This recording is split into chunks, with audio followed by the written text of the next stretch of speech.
What is up, everybody? Welcome back to my channel. Today we are here back at Lake Julian Disc Golf Course for another Formwork Friday. We got the PDs back out again. We're working on backhand release angle, and I think I might have figured out what's causing me to throw nose down.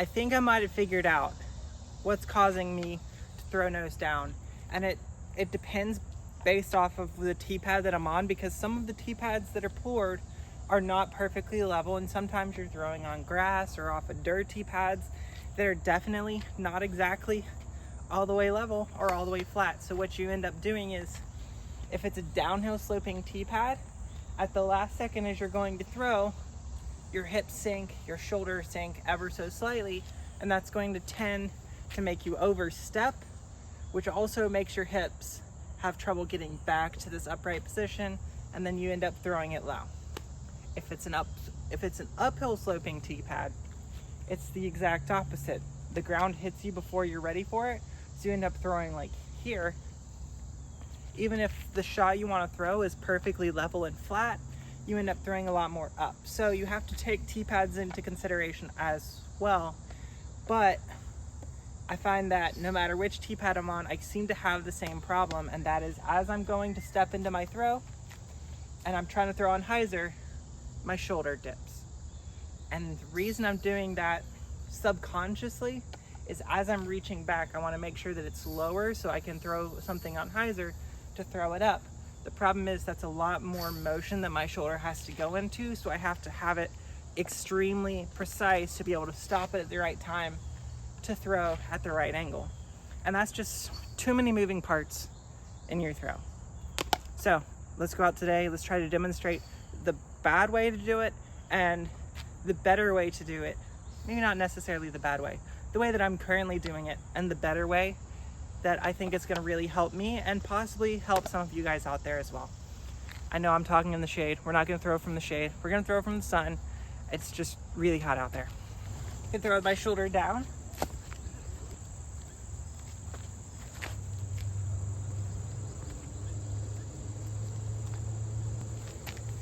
Now we're going to throw with my shoulder up.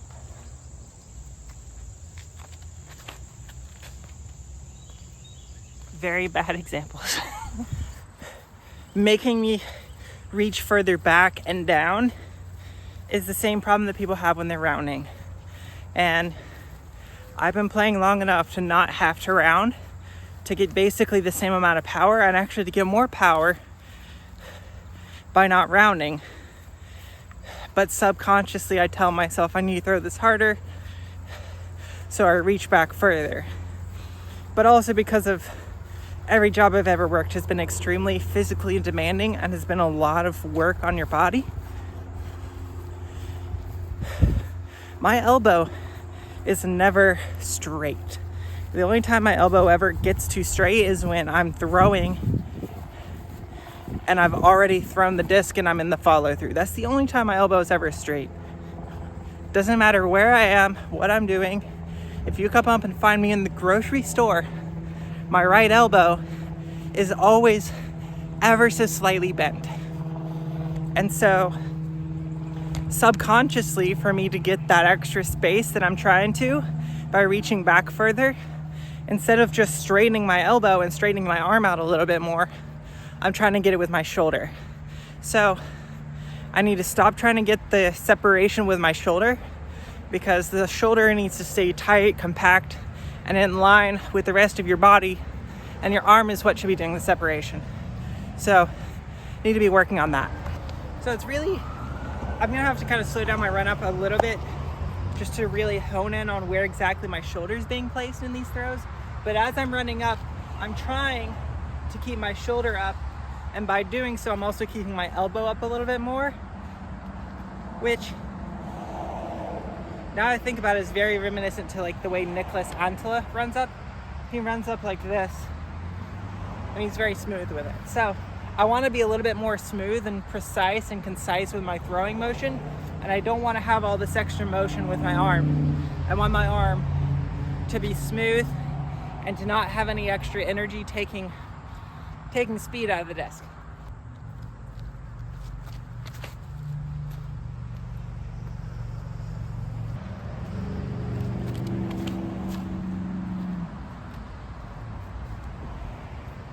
Now this tee pad is sloped away, so downhill towards the front left corner of the tee pad there. So because the tee pad is sloped and it's a clay tee pad, it's very uneven and it's sloped downhill that way, all the water kind of pools. It's a clay tee pad and water pools, creating red clay mud, which, if you don't know, red clay mud is one of the slipperiest surfaces on planet Earth. I don't know why. It's incredibly slippery. So, front of the tee pad is here, but I'm trying to plant right here. So I'm basically taking a step shorter of a run-up, which means every run-up from this tee pad is somewhat abbreviated, and it's shorter and more compact, which should hopefully mean that I can get more of a precise launch with my throw.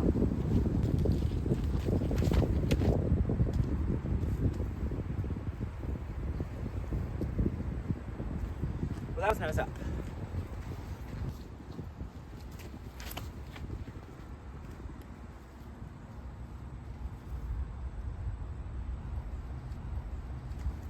See how much further that went when you get the right hit point down? Now, obviously, that's 1 out of, how many have I already thrown? 6? 1 out of 6 was a pretty decent release.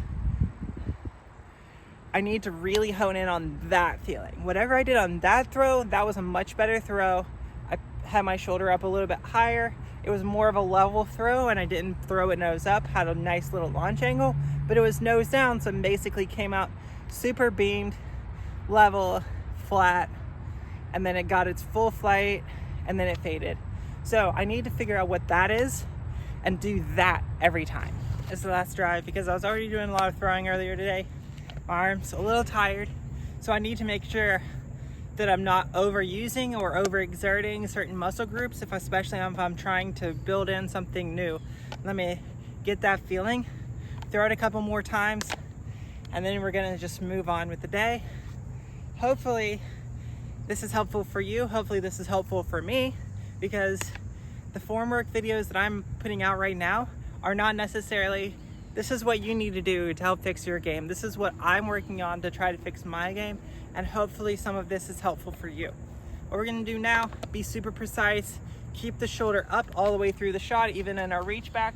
Wanna reach back here instead of there, right? Keep the elbow up, and that's gonna help keep your shoulder just rotated a little bit more, because as soon as the elbow drops, your shoulder rotates down and a little bit further out. So keep the elbow up above the disc as you're reaching back, and that should keep the shoulder locked in.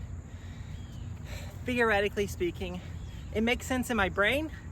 Let's see if we can make it make sense in the real world.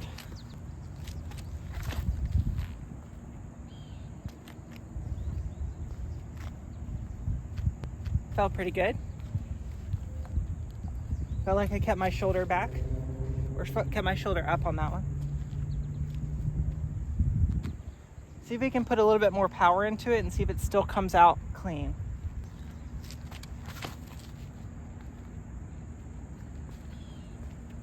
Oh yeah. I think I might have figured it out. If I can just do this every time I throw a backhand, mwah, chef's kiss. We're gonna be doing some amazing things. Hopefully this was helpful for you. I hope that I can keep drilling this into my shoulder, drilling this into my muscle memory until it becomes muscle memory. If you enjoyed content like this, make sure to like the video, but if you want to see something new, make sure to comment that down below. Make sure to subscribe for all the special subscriber only giveaways. And until next time, see you out on the course.